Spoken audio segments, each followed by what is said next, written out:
कैसी हो शबनम? इतनी जल्दी कैसे आ गई तो अपनी अम्मी के घर से? कह के तो गई थी कि हफ्ता भर बाद आओगी।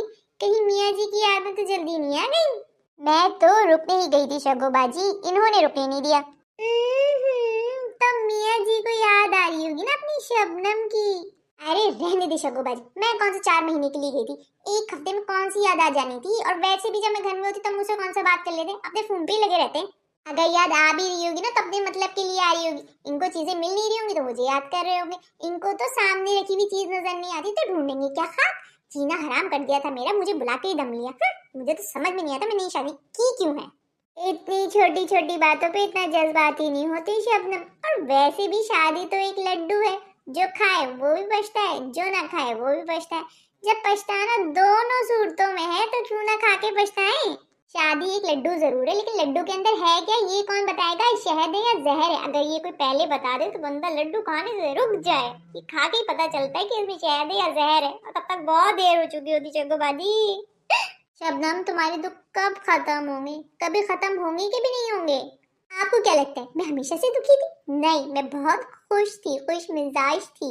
मेरी अम्मा से पूछ लें। फिर मैंने खुशी खुशी शादी की, ये सोच के कि शादी के बाद अय्याशी वाली जिंदगी गुजारूंगी, घूमूंगी फिरूंगी, बाहर खाने खाऊंगी, ऐश करूंगी, तैयार होंगी। लेकिन हुआ कुछ उल्टा ही। अब पहले तो शादी से पहले मैं मुंह धो लेती थी, अब मुझे मुंह धोने का टाइम नहीं मिलता, कपड़े बदलने का टाइम नहीं मिलता। मैं अपने मियाँ जी की पजामा टी शर्ट में घूमती रहती हूँ। सोचा था पैसे खर्च करूंगी, लेकिन अब 10-10 रुपए पे लड़ती रहती हूँ दुकान वालों से। और तो और सोचा था शौहर के साथ घूमने फिरने जाऊंगी, लेकिन मेरे शौहर का तो पूछे ही मत।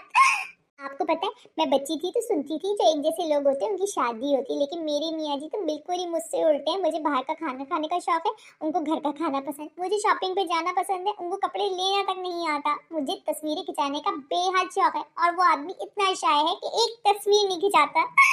मुझे बोलना पसंद है, आपको पता है ना शगुबाजी मैं कितना बोलती हूँ, चाहे खुश हूँ, उदास हूँ, लड़ाई हूँ, हर सूरत में मुझे बोलना पसंद है। और वो नहीं बोलता।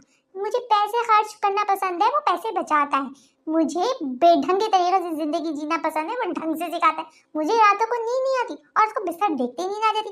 मैं छोटी छोटी बातों में पैनिक कर जाती हूँ, वो चिल रहता है।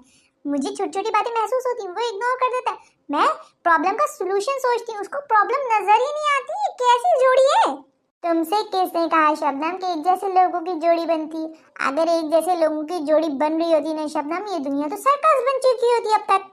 अरे बेवकूफ लड़की, तुमने वो नहीं सुना कि अपोजिट अट्रैक्ट? अगर तुम जैसा होता तो क्या होता? तुम दोनों बोल रहे होते तो सुनता कौन? अच्छा है ना तुम बोलो वो सुने। तुम पैसे उड़ाओ वो पैसे बचाए। हाय अल्लाह शग्गो बाजी, वो बोलते नहीं, इसका मतलब ये नहीं कि वो सुनते हैं, वो सुनते भी नहीं है। और वो इस हद तक पैसे बचाते हैं कि वो मुझे देते ही नहीं है, बचत करते हैं। तो मैं बुढ़ाऊंगी कैसे? अगर मुझे पता होता ना मेरे मियाँ जी ऐसे निकलेंगे तो मैं शादी करती ही नहीं। यही तो मसला है शबनम कि मियाँ जी कैसे निकलेंगे तो शादी के बाद ही पता चलता है। लड्डू में शहद है या जहर है ये तो खा के ही पता चलता है।